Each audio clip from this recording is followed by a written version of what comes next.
Hello everyone. તો last વિડીયોમાં આપણે ક્વેશ્ચન નંબર 140 જોયો હતો. હવે ક્વેશ્ચન નંબર 141 જોઈએ. The relationship among the elastic constants E K and mu. ઈ જે છે યંગ મોડ્યુલસ છે, કે જે છે બલ્ક મોડ્યુલસ છે, અને મ્યુ જે છે એ પોઈઝન્સ રેશિયો છે. તો આ ત્રણ જે ઇલાસ્ટિક કોન્સ્ટન્ટ છે એ ઇલાસ્ટિક કોન્સ્ટન્ટ માટેની રિલેશનશિપ કઈ છે? તો રિલેશનશિપ આપણે જોઈએ તો આ સૂત્ર તમારે યાદ રાખવાનું રહે છે.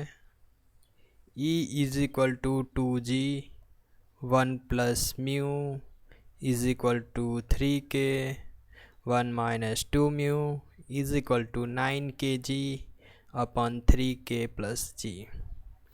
કોઈ પણ ક્વેશ્ચન કે જે ઇલાસ્ટિક કોન્સ્ટન્ટની રિલેશનશિપ પર હશે એ તમે આ જે સૂત્ર છે એના દ્વારા તમે એનો આન્સર મેળવી શકશો.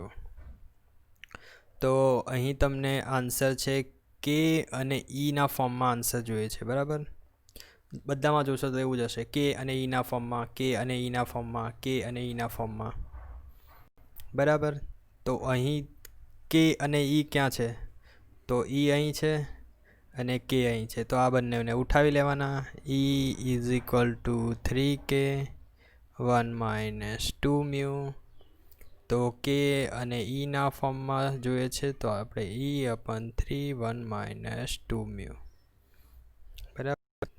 તો K is equal to E upon 3 1 minus 2 mu. આ જે મ્યુ છે એને આવી રીતના પણ લખાય, મ્યુ. એને કહેવાય પોઈઝન્સ રેશિયો. સૂત્ર યાદ કેવી રીતના રાખવાનું છે? તમે પહેલું સ્ટ્રેન્થ ઓફ મટીરિયલ્સ ભણો તો તેમાં શું આવે? યંગ મોડ્યુલસ જ આવે. યંગ મોડ્યુલસ ઈ જ આવે, બરાબર. તો પહેલું લખી દેવાનો ઈ. શું લખી દેવાનું? ઈ. પછી તેના પછી આપણે મોબાઈલનું નેટવર્ક યાદ કરવાનું. મોબાઈલનું નેટવર્ક પહેલાં કયું આવેલું? તો કે 2G નેટવર્ક આવેલું. પછી સરવાળા બાદબાકીમાં પહેલાં શું આવે? સરવાળો. તો 1 પ્લસ મ્યુ પહેલાંમાં સરવાળો આવે, એવું યાદ રાખી લેવાનું, બરાબર. હવે 2ની અંદર 1 ઉમેરે તો 3 આવે, બરાબર. પછી 3K. હવે જનરલ નોલેજ પછી G પછી K આવે એવું યાદ રાખવાનું જનરલ નોલેજ પરથી, બરાબર. 3K પછી શું? 1 માઇનસ 2 મ્યુ. પહેલાં સરવાળો લઈ લીધો તો બીજી બાજુ બાદબાકી લઈ લેવાની, અને આ મ્યુની અંદર ફરી પાછો 1 ઉમેરી દેવાનો. જેવી રીતના 2ની અંદર 3 કર્યો તો મ્યુમાં 1 છે તો એ 2 મ્યુ કર્યો. પછી 9 kg એટલે કે 9 કિલોગ્રામ વજન થયું, અને નીચે 3K પ્લસ G. આ રીતે લખી દેવાનું. આ રીતે તમે સૂત્ર યાદ રાખી શકો છો કે 2G નેટવર્ક આવ્યું, પછી જનરલ નોલેજ આવે, પછી સરવાળા પછી બાદબાકી આવે, પછી 2નો 3 કર્યો અને મ્યુનો 2 મ્યુ કર્યો, અને આમાં 9 કિલોગ્રામ અપન 3 કિલોગ્રામ પ્લસ G. તો આવી રીતના તમે આ સૂત્ર યાદ રાખી શકો છો. ક્વેશ્ચન નંબર 142 જોઈએ તો pressure vessel is said to be a thin cylindrical shell. Thin cylindrical shell થવા માટેની કન્ડિશન શું છે? તો તેની વોલ થિકનેસ અને જે ડાયામીટરનો રેશિયો છે કેવો હોવો જોઈએ? તો વોલ થિકનેસ અને ડાયામીટરનો રેશિયો જે છે તે thickness is less or equal to diameter divided by 10. હવે જ્યારે પણ તમે સિલિન્ડર જોશો, બરાબર, તો સિલિન્ડરની અંદર શું હોય કે ઓલવેઝ ડાયામીટર જે છે તે જ મોટો હોય. જોજો તમે થિકનેસ તો 1 કે 2 mm હશે, પરંતુ ડાયામીટર 10-15 સેન્ટીમીટર 20 સેન્ટીમીટર જેટલો મોટો હશે. તો તમારે શું યાદ રાખવાનું કે થિક સેલ એટલે કે પતલું સેલ છે. હવે પતલું સેલ છે તો તેની થિકનેસ કેવી હોવી જોઈએ? ઓછી જ હોવી જોઈએ. પતલું સેલ છે તો તેની થિકનેસ ઓછી જ હોવી જોઈએ, અને ઓછી હોવી જોઈએ તો આ લેસર ઇક્વલ ટુ સાઇન આવશે, બરાબર. ઓછી જ હોવી જોઈએ, અને શાના કરતાં ઓછી હોવી જોઈએ? તો ઓલવેઝ ડાયામીટર કરતાં ઓછી હોવી જોઈએ. પરંતુ ડાયામીટર કરતાં ઓછી હોવી જોઈએ, પરંતુ ડાયામીટરના 10મા ભાગ કરતાં ઓછી હોવી જોઈએ. હવે આમાં મોટી ટર્મ જે છે તે ડાયામીટર છે, તો ડાયામીટરનો તમારે 10મો ભાગ કરવો પડશે. તો આવી રીતના તમે આ પણ યાદ રાખી શકો છો કે thickness is laser equal to D/10. ઘણીવાર તમને થશે કે આ ગ્રેટર ઇક્વલ ટુ આવે કે શું આવે, તો તેના માટે આવી રીતના યાદ રાખવાનું કે થિકનેસ ઓલવેઝ ઓછી જ હોય છે ડાયામીટર કરતાં. તો થિકનેસ બાજુ લેસ તેનું સાઇન મૂકવાની, અને ડાયામીટર મોટો હોય તો તેને 10 વડે ભાગવો પડે નાનો કરવા માટે, બરાબર. તો પછી આ થિકનેસ તો T/D, અહીંયા શું વોલ થિકનેસ અને સેલ ડાયામીટરનો રેશિયો માંગ્યો છે, તો T/D. આ T આ Dને છેદમાં લઈ લીધો તો લેસર ઇક્વલ ટુ 1/10 આવશે. T/D ઇઝ લેસ દેન 1/10, બરાબર. તો તમને આન્સર મળી ગયો. જો એક્ઝામમાં આવી રીતના જ તમારે યાદ રાખવું પડશે, બાકી છે ને બહુ જ કન્ફ્યુઝન થશે એક્ઝામમાં કે આ લેસર ઇક્વલ ટુ આ રીતે આવ્યું કે ગ્રેટર ઓર ઇક્વલ ટુ આવે. એક કેન્ટિલીવર બીમ લીધો છે જેની લેન્થ L છે, ફ્લેક્સર મોડ્યુલસ EI છે અને તેને પોઈન્ટ લોડ એપ્લાય કરવામાં આવે છે P. ક્યાં? ફ્રી એન્ડ ઉપર. તો ઇલાસ્ટિક સ્ટ્રેન એનર્જી જે સ્ટોર થઈ બીમમાં બેન્ડિંગના કારણે તે જણાવો. હવે ઇલાસ્ટિક સ્ટ્રેન એનર્જી પૂછ્યું છે. હવે સ્ટ્રેન એનર્જી છે, સ્ટ્રેન એનર્જીનું ફોર્મ્યુલા છે 1/2 × W × ડેલ્ટા. આ W જે છે એ લોડ છે અને ડેલ્ટા જે છે એ ડિફ્લેક્શન છે. હવે અહીં મેં ઓલરેડી ડ્રો કરી દીધું છે. આ કેન્ટિલીવર બીમ છે, તેના પર છેડે P લોડ લાગે છે, બરાબર. હવે P લોડ લાગવાના લીધે કેન્ટિલીવર બીમ જે છે એનું ડિફ્લેક્શન આટલું ડેલ્ટા થશે. આ જે ડેલ્ટા ડિફ્લેક્શન થયું એ તમારે યાદ રાખવાનું છે. અને કેવી રીતના ઇઝીલી યાદ રાખવાનું દરેક બીમ માટે, જેમ કે કેન્ટિલીવર માટે ડિફ્લેક્શન ડેલ્ટાનું સૂત્ર આ છે, પછી સિમ્પલી સપોર્ટેડ બીમ માટે ડિફ્લેક્શન ડેલ્ટા તથા સ્લોપનું સૂત્ર શું છે. તો આને યાદ રાખવા માટે મેં એક વિડીયો બનાવી આપીશ તમને. મારી પાસે એક શોર્ટ ટ્રીક છે, તો તેના આધારે ઇઝીલી યાદ રહી જશે, બરાબર. તો આ જે કેન્ટિલીવર બીમ છે તેના પર P લોડ લગાડ્યો તો આજે ડિફ્લેક્શન ડેલ્ટા થયું. તો delta is equal two PL3. આ જે લોડ છે તે L3, આની લેન્થ L છે તે L3 divided by 3EI. E જે છે ઇલાસ્ટિક કોન્સ્ટન્ટ છે, I જે છે મોમેન્ટ ઓફ ઇનર્શિયા છે, બરાબર. તો આ ડેલ્ટાનું સૂત્ર આવ્યું. હવે આ જે સૂત્ર છે તેની અંદર W ની જગ્યાએ P મૂકવાનો અને ડેલ્ટાની જગ્યાએ આ જે સૂત્ર છે એ મૂકી દેવાનું. તો 1/2 P ડેલ્ટા એટલે શું થાય? PL3 / 3EI. તો આ સૂત્રને સોલ્વ કરશો તમે તો આન્સર આવી જશે P². આ બંનેને ગુણશો તો P² L³ / 6EI. P² L³ / 6EI. Next question જોઈએ તો coefficient of restitution of perfectly elastic body. Perfectly elastic body જે છે તેના માટે કોએફિશિયન્ટ ઓફ રેસ્ટિટ્યુશન કેટલો આવે? તો પહેલાં તો કોએફિશિયન્ટ ઓફ રેસ્ટિટ્યુશન કોને કહેવાય તે જાણી લઈએ. કે kinetic energy after impact means કે અથડામણ થયા પહેલાંની કાઇનેટિક એનર્જી અને અથડામણ થયા પછીની કાઇનેટિક એનર્જી અને કાઇનેટિક એનર્જી જ્યારે અથડામણ થાય તેની પહેલાંની કાઇનેટિક એનર્જી. આ બંનેનો જે રેશિયો હોય તેને કહેવાય કોએફિશિયન્ટ ઓફ રેસ્ટિટ્યુશન. કોએફિશિયન્ટ ઓફ રેસ્ટિટ્યુશન જે છે તે 1 છે. કોના માટે? પરફેક્ટલી ઇલાસ્ટિક ઇમ્પેક્ટ માટે. પરફેક્ટલી ઇલાસ્ટિક ઇમ્પેક્ટમાં શું થાય? આ જો ગોળો V વેલોસિટીથી આવતો હોય અને આ ગોળો સ્થિર છે, મીન્સ કે આની V ઇઝ ઇક્વલ ટુ 0 છે. આ બંને એકબીજા સાથે ઇલાસ્ટિકલી ઇમ્પેક્ટ કરશે. તો આ જે ગોળો છે એ ઇમ્પેક્ટ થયા પછી આની વેલોસિટી 0 થઈ જશે, જ્યારે આની વેલોસિટી V થઈ જશે, બરાબર. સો પરફેક્ટલી ઇલાસ્ટિક ઇમ્પેક્ટમાં શું થાય? એકબીજાની વેલોસિટી એક્સચેન્જ થાય છે. અને coefficient of restitution is 0 for perfectly plastic impact, બરાબર. આ તમારે યાદ રાખવાનું છે, બરાબર, કેમ કે ઘણીવાર ડાયરેક્ટલી પૂછાય છે. તો પરફેક્ટલી ઇલાસ્ટિક બોડી માટે પરફેક્ટલી ઇલાસ્ટિક ઇમ્પેક્ટ થાય અને તેના માટે કોએફિશિયન્ટ ઓફ રેસ્ટિટ્યુશનની વેલ્યુ છે 1. ક્વેશ્ચન નંબર 145 જોઈએ તો viscosity of water in comparison to mercury. મર્ક્યુરીની કમ્પેરિઝનમાં પાણીની વિસ્કોસિટી કેવી છે? તો પાણીને તમે હાથમાં લેશો તો તમને એવું લાગશે કે તમારા હાથ જે છે એ ભીનાઈ ગયા એવું લાગશે. જ્યારે મર્ક્યુરીને તમે હાથમાં લેશો તો એ તમારા હાથ સાથે ચોંટશે નહીં. હવે તમે મધ અને પાણીની વાત કરો તો સૌથી વધારે મધ તમારા હાથ સાથે ચીપકશે, તો મધની વિસ્કોસિટી કેવી? વધારે. જ્યારે પાણીની વિસ્કોસિટી મધની કમ્પેરમાં ઓછી. તો આ જ રીતે મર્ક્યુરીની વિસ્કોસિટી પાણીની કમ્પેરમાં ઓછી અને પાણીની વિસ્કોસિટી મર્ક્યુરીની કમ્પેરમાં વધારે. તો જવાબ આવશે હાયર. ક્વેશ્ચન નંબર 146 જોઈએ તો the internal energy of the ideal gas. આ પણ ક્વેશ્ચન બહુ જ વાર પૂછાયો છે. આઈડિયલ ગેસ જે છે તેની ઇન્ટરનલ એનર્જી શાના પર ડિપેન્ડ કરે છે? એટલે શાનું ફંક્શન હોય છે? તો ખાલી ટેમ્પરેચરનું ફંક્શન હોય છે. U is the function of temperature only. Question number 147 બે ઇન્સ્યુલેટિંગ મટીરિયલ લેવાના છે, તેની થર્મલ કન્ડક્ટિવિટી કે અને 3K છે, બરાબર. અને એને લગાડવાના છે જે હોટ ફ્લુડવાળું પાઇપ જે છે હોટ ફ્લુડ લઈ જતું છે, તે પાઇપની ઉપર આ જે કે અને 3K થર્મલ કન્ડક્ટિવિટીવાળા ઇન્સ્યુલેટિંગ મટીરિયલ્સને તેની ઉપર લગાડવાના છે. જો તેની રેડિયલ થિકનેસ સેમ હોય, સરખી હોય, તો નીચેનામાંથી કયું સાચું છે, અથવા નીચેનામાંથી કઈ કન્ડિશન આપણે યુઝ કરવાની.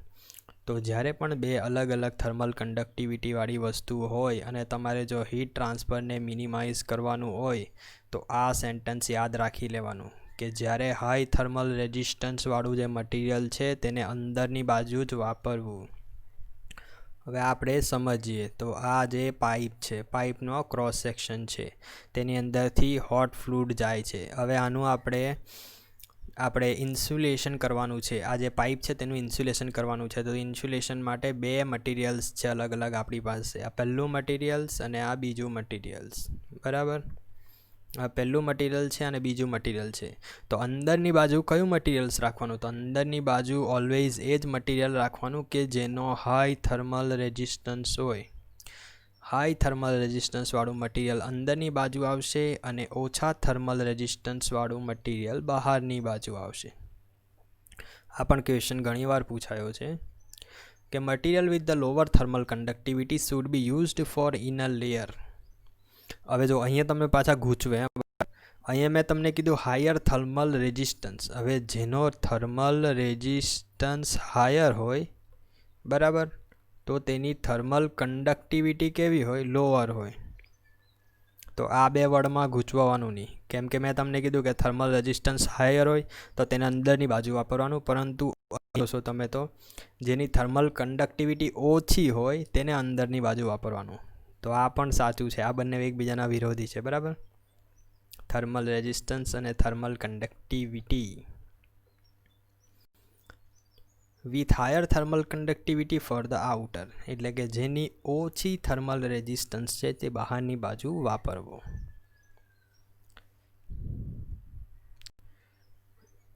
ક્વેશ્ચન નંબર 148 જો તો surface convection resistance and internal conduction રેઝિસ્ટન્સનો જે રેશિયો છે તેને શું કહેવાય? તો આપણને ઓપ્શનમાં આપ્યું છે ગ્રાશોફ નંબર. ગ્રાશોફ નંબર એટલે beta G delta T L cube upon nu square. Nu એટલે કાઇનેમેટિક વિસ્કોસિટીનો સ્ક્વેર. આ જે ગ્રાશોફ નંબર છે એ તમને ફ્રી કન્વેક્શનમાં વપરાય છે. ગ્રાશોફ નંબર, બરાબર. બાયોટ નંબર જે છે, બાયોટ નંબરને માટે HL/K આ એક સૂત્ર છે બાયોટ નંબરનું, તે તમને યાદ રાખવાનું. બાયોટ નંબર એટલે HL/K, બરાબર. હવે HL/K છે તો તેને તમે આવી રીતના લખી શકો. આ જે H છે તેને આપણે નીચે લઈ ગયા, બરાબર. H જે છે, ઓકે, હું અહીં તમને બતાવી દઉં. આ HL/K છે. તો હવે શું કર્યું? આ H જે છે તેને નીચે લઈ ગયા, તો અને K જે છે તેને ઉપર લઈ ગયા, તો L/K અને 1/H. હવે બંને બાજુ નીચેની બાજુ A અને A વડે મલ્ટીપ્લાય કરી દીધું. તો હવે આ તમને L/K જે છે જોયેલું લાગશે. L/K જે છે એ થર્મલ રેઝિસ્ટન્સ છે, બરાબર. એ થર્મલ રેઝિસ્ટન્સ છે સ્લેબ માટેનો. મીન્સ કે આ એક પ્લેટ હોય, તેની થિકનેસ L હોય, થર્મલ કન્ડક્ટિવિટી K હોય, અને આ જે એરિયા છે એ એરિયા હોય, અને આની અંદરથી હીટ ફ્લો Q થતું હોય, તો આનો થર્મલ રેઝિસ્ટન્સ થશે L/Ka, બરાબર. તો આ થર્મલ રેઝિસ્ટન્સ છે શાની અંદર? કન્ડક્શનની અંદર. આ જે છે conduction, thermal resistance in conduction, અને આ જે છે થર્મલ રેઝિસ્ટન્સ ઇન કન્વેક્શન, બરાબર. તો આ સૂત્ર પરથી તમે બાયોટ નંબરનું સૂત્ર લખી શકો છો કે ઉપર જે આવે તે કન્ડક્ટિવ રેઝિસ્ટન્સ આવશે અને નીચે જે આવશે એ કન્વેક્ટિવ રેઝિસ્ટન્સ આવશે. તો બાયોટ નંબર જે છે એ સરફેસ કન્વેક્શન રેઝિસ્ટન્સ અને નીચે જે છે એ ઇન્ટરનલ કન્ડક્શન રેઝિસ્ટન્સનો જે રેશિયો છે તેને કહેવાય બાયોટ નંબર. એક જ મિનિટ. તો અહીં જે છે રેશિયો ઓફ સરફેસ કન્વેક્શન આ રેઝિસ્ટન્સ નહીં આવે, બરાબર. આ બંનેમાં ઇન્ટરનલ કન્ડક્શન રેઝિસ્ટન્સ નહીં આવે. આ ક્વેશ્ચનમાં ગલત છે, કેમ કે બાયોટ નંબર જે છે, બાયોટ નંબર કોને કહેવાય તો તમે અહીં જોઈ શકો છો, મેં નેટ પર જોયું અને બીજી બુક્સમાં પણ જોયું.